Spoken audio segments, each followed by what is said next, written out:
China के belt and road initiative BRI को counter करने के लिए India, middle eastern countries, European countries और अमेरिका के बीच दिल्ली G20 समिट में एक MOU साइन किया गया, जिसमें इंडिया से मिडिल ईस्ट होते हुए यूरोप तक एक इकोनॉमिक कॉरिडोर बनाने का अनाउंसमेंट किया गया है। इस MOU को साइन करने वाले कंट्रीज में इंडिया के साथ UAE, सऊदी अरब, फ्रांस, जर्मनी, इटली और अमेरिका के अलावा यूरोपियन यूनियन भी शामिल है, जिसने मिलकर इस इकोनॉमिक कॉरिडोर पर काम करने का प्लान बनाया है, जो एशिया, अरेबियन गल्फ और यूरोप के बीच कनेक्टिविटी और इकोनॉमिक इंटीग्रेशन के द्वारा इकोनॉमिक डेवलपमेंट को प्रमोट करेगी। आइए इस India middle east Europe economic corridor के बारे में जानते हैं। इस IMEEC प्रोजेक्ट में मेनली 2 कॉरिडोर होंगे। एक कॉरिडोर इंडिया को अरेबियन गल्फ से जोड़ेगा, जो ईस्ट कॉरिडोर कहलाएगा, और दूसरा कॉरिडोर अरेबियन गल्फ को यूरोप से जोड़ेगा, जो नॉर्दर्न कॉरिडोर कहलाएगा, जो एक रेल नेटवर्क होगा, जो क्रॉस बॉर्डर शिपमेंट्स को रेल ट्रांसपोर्टेशन के हेल्प से एक रिलायबल और कॉस्ट इफेक्टिव वे में इन देशों के बीच पहुंचाएगा, जो एग्जिस्टिंग रोड और मैरीटाइम नेटवर्क से भी लोड को कम करने में सपोर्ट करेगा। इस कॉरिडोर की वजह से इसके रूट्स में इलेक्ट्रिसिटी जनरेशन के लिए इंफ्रास्ट्रक्चर प्रोजेक्ट्स इंस्टॉल किए जाने हैं। साथ ही इन देशों के बीच डिजिटल कनेक्टिविटी के अलावा क्लीन हाइड्रोजन एक्सपोर्ट के लिए भी पाइपलाइन बिछाने का प्लान है, जिससे यह न केवल रीजनल सप्लाई चेन्स को बेहतर करेगा, बल्कि देशों के बीच ट्रेड ऑपरेशंस और ट्रेड एक्सेसिबिलिटीज को भी बूस्ट करेगा, जिससे पार्टिसिपेटिंग कंट्रीज में इकोनॉमिक यूनिटी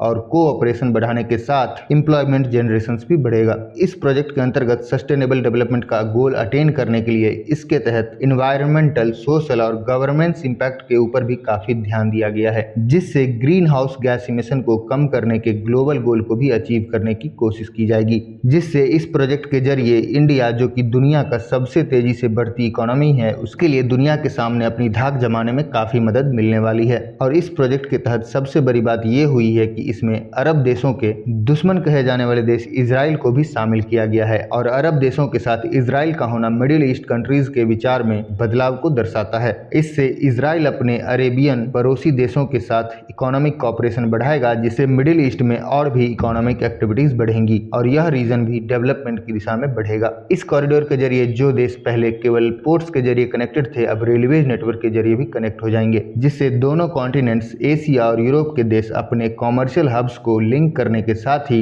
डेवलपमेंट को भी बढ़ावा देने, क्लीन और ग्रीन एनर्जी को एक्सपोर्ट करने, अंडर सी केबल्स बिछाने, इन देशों के एनर्जी ग्रिड्स को लिंक करने और टेलीकम्युनिकेशन लाइंस को एक्सपेंड करने के साथ सभी देशों के कम्युनिटीज के बीच भी रिलायबल कनेक्ट प्रदान करने का काम करेगा। इस प्रोजेक्ट लॉन्च के बाद यह प्रोजेक्ट ग्लोबल इकोनॉमी को ट्रांसफॉर्म करने के साथ ही इंटरनेशनल कोऑपरेशन के लिए भी एक माइलस्टोन का काम करेगा, जो सफल होने के बाद इंडिया के बढ़ते प्रभुत्व को और भी मजबूती से स्थापित करने में काफी योगदान देगा। आपको यह वीडियो कैसा लगा हमें कमेंट करके जरूर बताएं, और साथ ही यह वीडियो पसंद आया तो वीडियो को लाइक और चैनल को सब्सक्राइब करके बेल आइकन जरूर दबा दें। जय हिंद, धन्यवाद।